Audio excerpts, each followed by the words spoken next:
دو صدیوں پہلے ہم دو بھائیوں کو بڑے ہی خوبصورت اور دلکش انداز میں سادہ سے کاؤنٹر پر سجا دیا گیا۔ مسلمان اپنے ربی کریم اور خاتم النبیین صلی اللہ علیہ وسلم کے بتائے ہوئے طریقے کے مطابق روزوں میں مصروف تھے۔ جب سورج نکلتا وہ پہلی کرن ہمارے اوپر آ پڑتی۔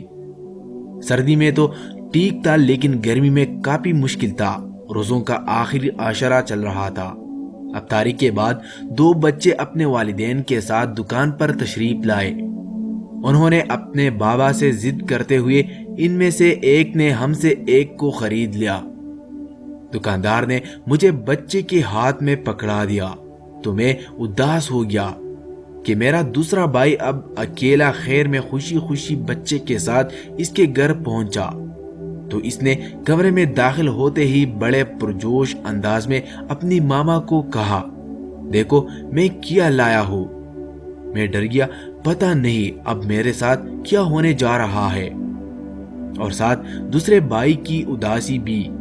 بچے نے اپنے بیگ میں سے کلر پینسل باکس اور پن نکالا اور اپنے بابا سے کہنے لگا کہ اس کے اوپر لکھو، چلتی ہے گاڑی الٹی ہے، دھول میری دوست کا دل ہے گلاب کا پھول۔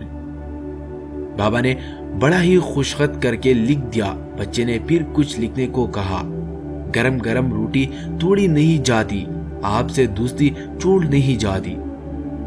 پھر بچے نے سرنامہ لکھا اور ڈاکخانہ کے باہر لگے لیٹر باکس میں ڈال دیا۔ عید میں چند دن باقی تھے تو ایک بچہ اپنی ماما کے ساتھ دکان پر آ پہنچا۔ اس کی نظر میرے دوست بھائی کے اوپر کہیں پڑ گئی۔ اس نے میری بھائی کو خرید لیا۔ اس نے بھی گھر آتے ہی آسمان پر اٹھا لیا اور اپنی ماما سے کہنے لگا، ماما جی اس کے اوپر کچھ اس طرح لکھو، ڈبے میں ڈبہ، ڈبے میں کیک، میرا دوست لاکھوں میں ایک۔ ماما نے لکھ کر میرے حوالے کرنا چاہا لیکن میں اور لکھنے کو کہا۔ عید کی خوشی نے سب کو دیوانہ بنا دیا۔ درزی کو دی پینٹ، اس نے پاجامہ بنا دیا۔ اس طرح دوسرے بچے نے میرے بھائی کو بھی لیٹر باکس میں ڈال دیا۔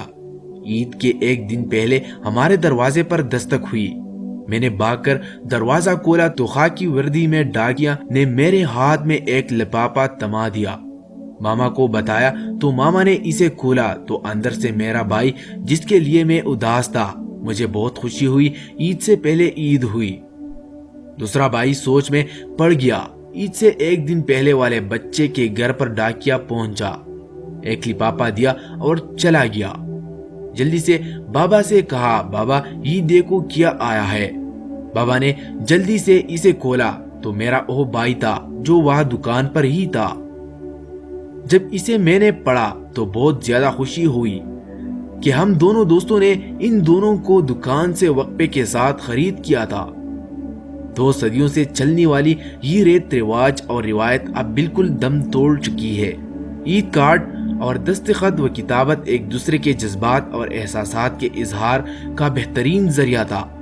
رنگ برنگ اور مختلف سائز اور ڈیزائنوں میں عید کارڈ سجے ہوئے رمضان کے آخری عشرے میں دکانوں پر رش لگ جاتا۔ بچے اپنے والدین کے ساتھ عید کارڈ خریدنے کے لیے تشریف لاتے اور اپنی پسند کے مطابق کارڈ خرید کر دو دن گھر میں بیٹھ کر دوستوں کو لکھتے۔ ایک دوسرے کی طرف سے عید کارڈ کے ملنے کا شدت سے انتظار رہتا۔ اگر نہیں ملتا تو گلا شکوہ رہتا اور نماز پر ملتے ہی پوچھتے کہ میں نے آپ کو عید کارڈ بھیجا تھا، مل گیا، پھر آپ نے مجھے کیوں نہیں بھیجا، وغیرہ وغیرہ۔ عید کے موقع پر تقریباً گھر میں سب ہی عید کارڈ بھیجتے۔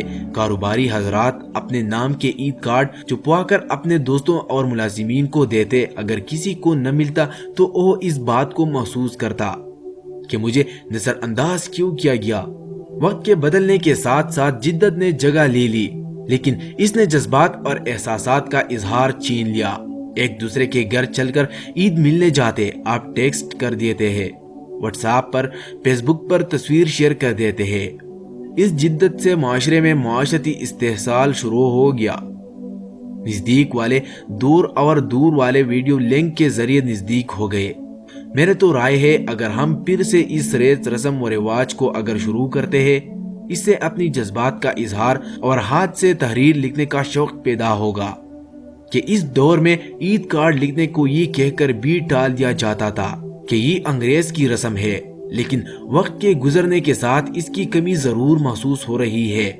اللہ تعالیٰ ہم سب کو حفظ و امان میں رکھے۔ میری طرف سے تمام اہل اسلام کو ایڈوانس عید مبارک۔ پسند آئے تو شیئر ضرور کیجیے گا۔ شکریہ۔